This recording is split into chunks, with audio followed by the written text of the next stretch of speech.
Hey Sandship fans, Video Edge back here, and today we're going to be running through the main highlights of the latest update. We're going to be covering everything you need to know, and we're also throwing in a few top tips just for good measure on what we're doing on the new warehouse update, so you can replicate our strategy if you want. So without further ado, let's get straight into it.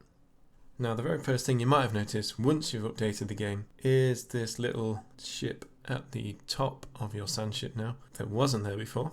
So that's the new transporter ship. If you click on it, it takes you directly to your contracts as they were before. Now nothing's changed in terms of the contracts you complete, but if you are looking to add a second transporter, there is now an option and you can complete 2 contracts at once. So if you purchase this, do be mindful that this second transporter pot only lasts for a month. But having said that, that's plenty of time to do lots of leveling up, and depending on the tier that you buy, there's also some additional benefits as well. So if we jump back into the puzzle building here, we can see that we've got complete functionality back in the puzzle building itself. We can now search for the puzzles and complete any trending puzzles rather than being restricted to the next puzzle that is provided. That's just a little something you may not have noticed. By far the biggest change in the game for this update is the changes to the transit and storage capacities. Gone are the days of a global storage capacity for all items. You've now got individual storage capacities for each item which are upgradable with credits. As we can see here, you can upgrade each material depending on your want and need, and it's worth noting that the rarer, more expensive, higher value materials take a lot more credits to upgrade, as you'd expect.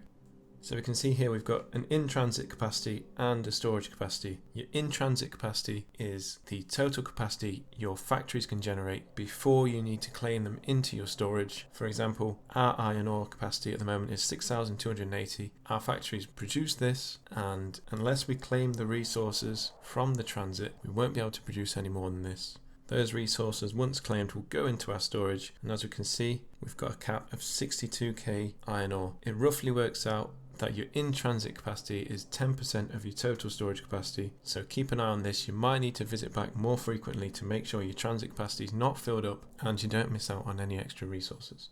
Now, as we can see here, we've got a lot of materials in this game, which means in turn we're going to need a lot of credits.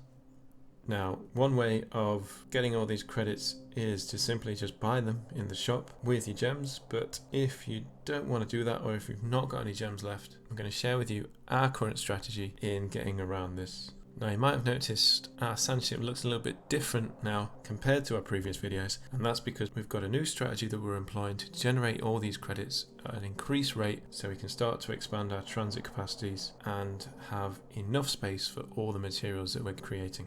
So we've currently got 17 substance harvesters on our Sandship, along with 11 micro factories and the other special buildings as well. Now, in order to generate this cash, we've taken our credit builder and we've employed this across 3 of our micro factories to generate a total credit gain of almost 100 credits per second. Now, I don't need to tell you the maths on this. It's going to help substantially offset the costs when we're trying to upgrade our materials, and we've been catering it to upgrading the ones that we use the most at the moment, and you can do the same. 100 credits per second. Just look how fast those credits are being generated, guys. 10 seconds to generate 1,000 credits. It's going to take you no time at all to recover these costs and upgrade your capacities to a space that you're happy with whilst you're playing the game as usual, completing your quests, completing your contracts. The only problem is, it is, as we mentioned, quite substance heavy. It's going to take 300 substance per second. That's the reason why we need all of the substance harvester buildings to offset that cost and ensure we don't start to deplete our substance down to 0. So it is a pretty sizable investment, but you can see the returns. We're generating nearly 100 credits per second.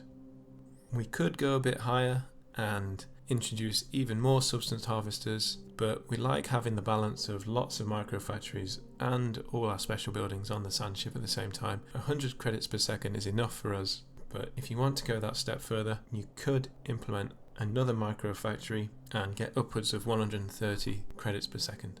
So that's our strategy for this one, guys. Please let us know if you've come up with any other strategies. We'd love to hear them as usual. And if you are new to the channel, please don't forget to subscribe. We release new Sandship content every week. But until next time, thanks for watching and bye bye.